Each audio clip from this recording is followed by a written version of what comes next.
Hello friends, welcome back to your YouTube channel. So friends, एक बार आज हम फिर से देख लेते हैं कि बैंक निफ्टी और निफ्टी में क्या मोमेंटम आज के दिन आया और कल कहाँ पे मार्केट मोमेंटम दे सकता है। तो उन सबका एनालिसिस हम आज कर लेते हैं। तो देखिए, यहाँ पर मैंने जो चार्ट ओपन किया है वो बैंक निफ्टी का चार्ट है और डे का चार्ट मैंने ओपन किया है।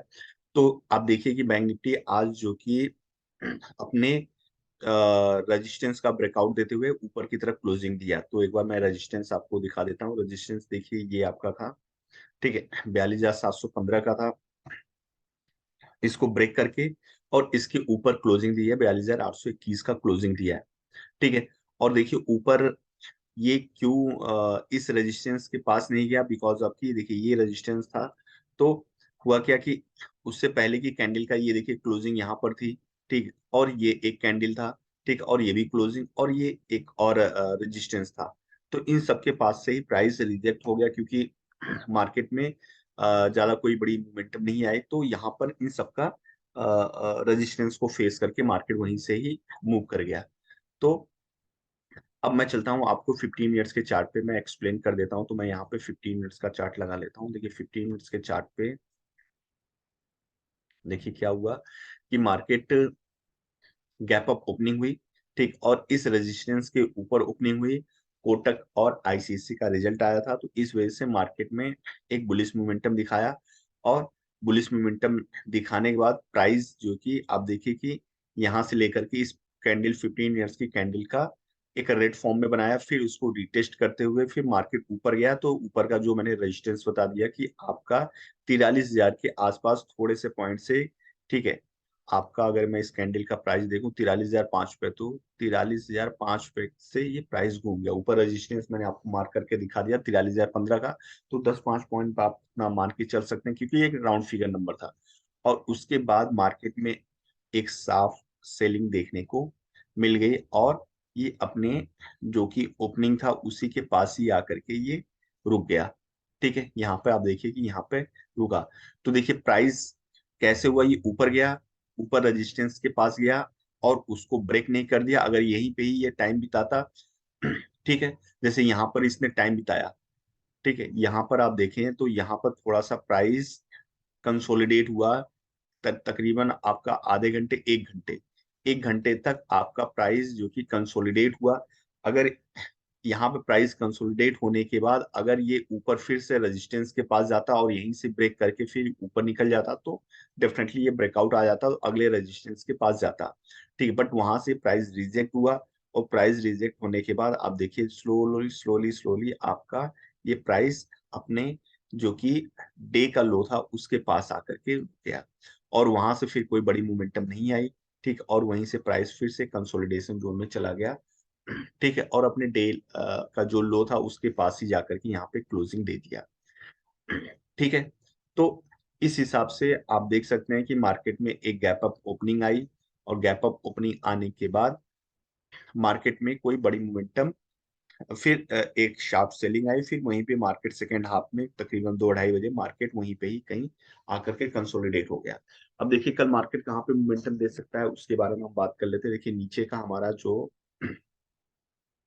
रेजिस्टेंस सपोर्ट है वो, इसको हम मार्क कर लेते हैं, जस्ट वेट, ठीक है। फिर उसके बाद इसको हम मार्क कर लेते हैं, ठीक है। तो अब देखिए मार्केट अगर कल मार्केट, ठीक है, कल मार्केट अगर,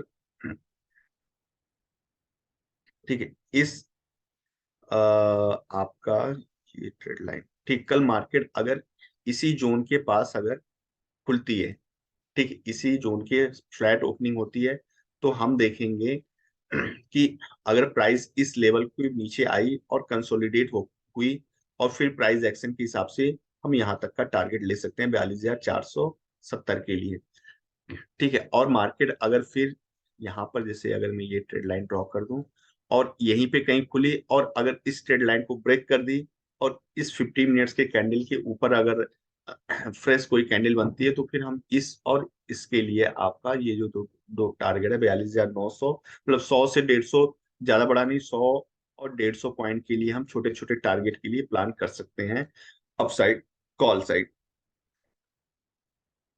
ठीक है। तो कॉल साइड दे सकते हैं। नीचे का जो मैंने टारगेट आपको बताया ये आपका नीचे का है, करीब 42,470 का है। तो नीचे का अगर इसको ब्रेक कर दिया तो 42,370 ये दूसरा टारगेट आप प्लान कर सकते हैं।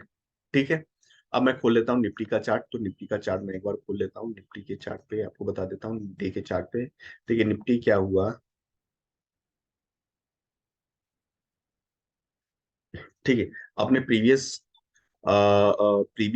जो उसका लो था उससे ऊपर ये क्लोजिंग दिया है और ऊपर ये स्ट्रॉन्ग रेजिस्टेंस बन रहा है। ठीक है, इस रेजिस्टेंस का ब्रेकआउट आना इंपॉर्टेंट है। अगर इसको ब्रेक किया तो फिर ज्यादा ऊपर बड़ा मोमेंटम नहीं है। 42,262 देखिए, 42,262 के ऊपर जब निफ्टी 50 जाएगा तभी इसमें एक अच्छी खासी स्ट्रेंथ देखने को मिलेगी। ठीक है, नहीं तो फिर मार्केट पूरे जो कि आपका बजट से पहले का है यहीं के आसपास 42,260-50 के आसपास ही एक्सपायरी बिताने की कोशिश करेगा। और नीचे का इसके लिए जो कि लेवल काफी ओपन खुला हुआ है, जैसे अभी तो ये है आपका 18,000 का है और नीचे आप देख सकते हैं 17,925 का ये नीचे का रेजिस्टेंस है और नीचे स्ट्रॉन्ग रेजिस्टेंस है 17,760 का।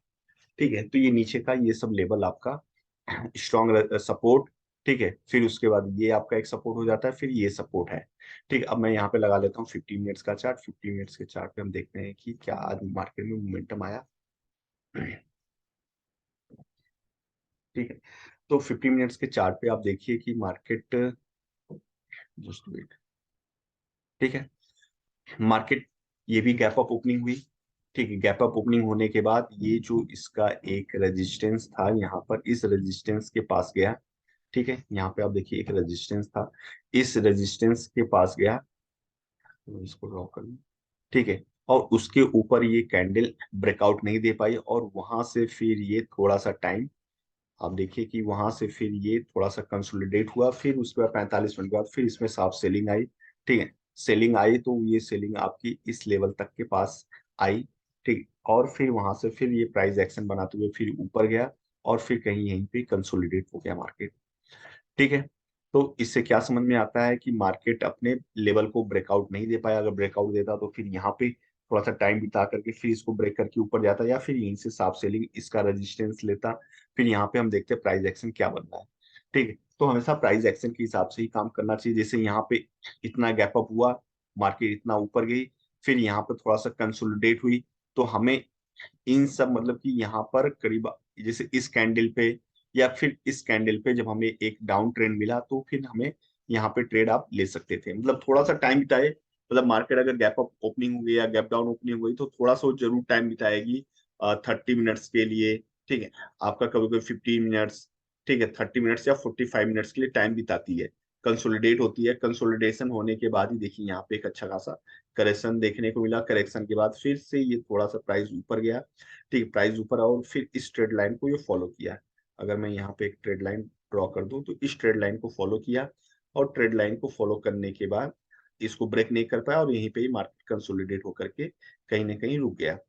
ठीक है फ्रेंड्स, अब हम देखेंगे कि मार्केट अगर कल इस लेवल को ब्रेक करता है, ठीक है, तो हम छोटे से टारगेट के लिए इसके लिए प्लान करेंगे, फिर इसके लिए प्लान करेंगे।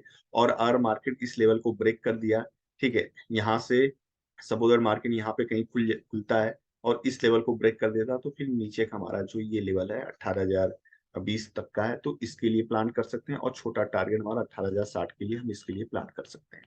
ठीक फ्रेंड्स, तो आप इस प्राइस एक्शन के बेसिस पे आप काम करिए तो आपको डेफिनेटली मार्केट में जरूर हेल्प मिलेगा। ठीक है, तो वीडियो मैं आज यहीं पे एंड करता हूँ और मिलते हैं कल के वीडियो में। तब तक के लिए thank you so much. Bye bye.